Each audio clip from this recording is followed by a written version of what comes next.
The Indianapolis Colts, who have just been off to a flying start this season, go to the Steelers, who are off of a loss to Green Bay. And the Colts on the road are favored by 3.5.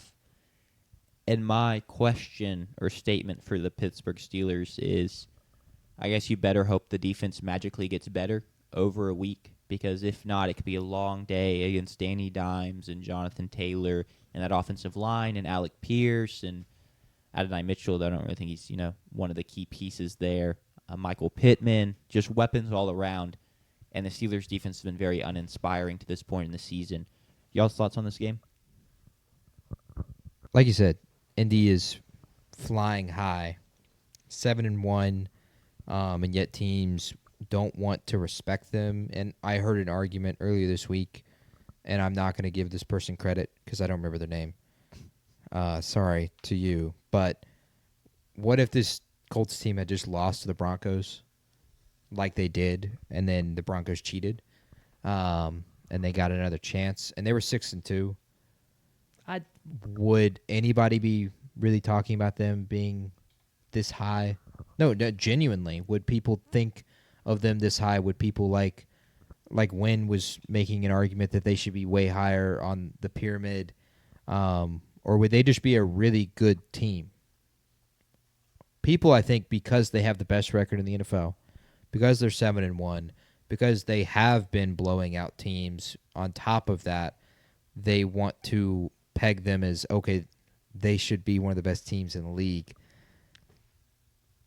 Would they be in that conversation?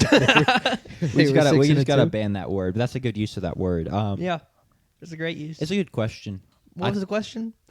If the Colts had just lost to the Broncos like they had, would we just think of them as a really good team because they don't have the best record in the NFL anymore? Because honestly, point blank doesn't apply, but honestly, as I've shown in the pyramid, I think Seattle is way better than this team, power ranking wise, and you could argue that they are almost identical. Yeah.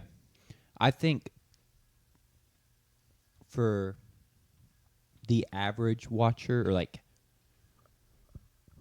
don't want to say casuals because that's an offensive word in the sports world, but yes, that probably would be the case, but a lot of the underlying metrics would still be there about how dominant their run game has been and how dominant their offensive line has been. The metrics would be the exact same, and because the only play that would be different would be the Broncos don't have that penalty. Yeah, which is a special teams play.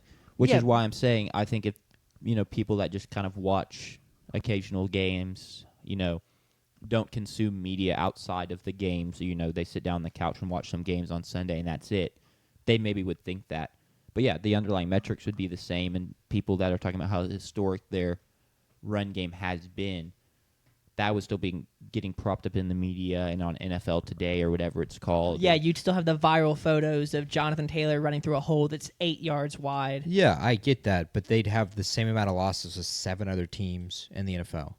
I think it's also the thing of Denver would be 7-1. Will we have the conversation about Denver being Probably. elite? Probably. Yeah. Sadly, and they're I the would agree. clutchest team in the NFL. I mean, they have the best fourth quarters out of anyone in the NFL. I think my thing is that whether they won or lost the game changes nothing for me, because I don't, despite them being 7-1, view them as the best team in the league regardless. Yeah. So it just doesn't. I know we don't feel that way. I'm just No. in terms of what the overall public has at least tried to do.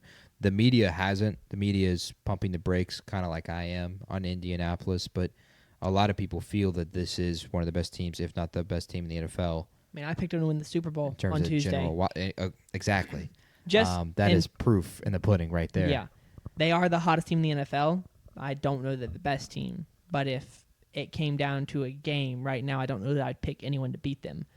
Go Chiefs. Patrick Mahomes, take him to the woodshed. Do we want to get into analysis for this game? Yeah. Okay, so the Steelers are allowing 386 total yards per game. To piggyback off Jack's point, that's the most they've allowed in a single season of franchise history. If the season were to end today, of course, Jonathan Taylor leads the league in rushing yards and rushing touchdowns. Daniel Jones has been magnificent. as a passer, as a runner, this offense has been unstoppable per me because they have so many ways that they can attack you. And as long as Jonathan Taylor is getting up to 100 yards, or even Daniel Jones is going in the running game, they can hit you in play action. They can hit you over the top with speed threats like Alec Pierce. They can hit you in the red zone with red zone targets and Michael Pittman and Tyler Warren. Tyler Warren can also just be a Swiss Army knife and Can't do believe I anything. didn't mention him earlier. That's a disservice to Tyler Warren. And that doesn't even mention other weapons as well. And Adonai Mitchell, who's been good in spots. He's just had the key moment that lost them their only game that they've lost so far this year. Of course, Pittsburgh is coming off 2 straight prime time losses against the Bengals and Joe Flacco and Jordan Love and the Packers. But it hasn't been offense, like we've said.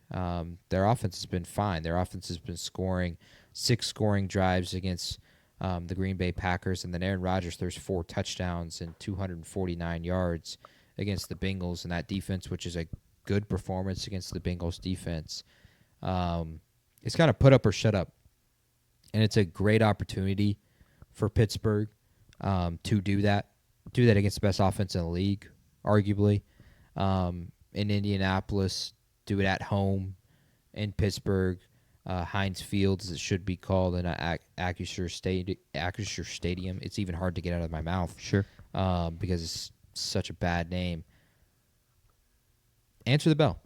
Mike Tomlin said coming into the season that he thought this defense had the chance to be one of the best defenses he's ever had. And this is a Pittsburgh we're talking about, so they've had elite defenses in years past, and they have not answered that bell whatsoever. In fact, the word he used was historic. And as I said earlier with the stat, they have been historically terrible. Yeah. So they need to answer that, and that's what I want to look for this weekend as I watch this game as one of my games, single-boxed on Sunday ticket to go along. Actually, no, Shuck doesn't play till 3:25, so not the Saints, but other games up there at noon. Because if the Colts offense just runs through them like they should, and you should expect them to do, it may get ugly because they're 4-4 at that point. The division opens up entirely once again to Cincinnati, who's 3-5, and then completely to Baltimore, who will be coming off the high of tonight when they kill Mike McDaniel and the Dolphins. Fins up. Or also want something to look at for that game. Tua in primetime, that's when his concussions have been. Is he on concussion watch? Knock on wood that he isn't. Yeah, I'll knock on wood for that. But, hey, Seer. Sure. That's my sure. Seer prediction of the week. Okay. yeah, Wow. best bets. You I heard- bet you could get. I guarantee you I could find a line for that. Yeah. On Call one of sheet my, has it. Yes, someone has it. Call sheet probably has it, yes. Yeah, probably. We need to get Best Bet sponsored by Call sheet. But that is what I'm looking for. I want to see Indy's offense versus the Colts or the Steelers defense, and that'll tell the story of the whole game. Because if they can slow down, like I said, their formula is holding teams under 20 points. I don't think they'll do that against Indy. But if Aaron Rodgers and this offense can continue to score maybe 28 points, then they might not have to hold them Yeah.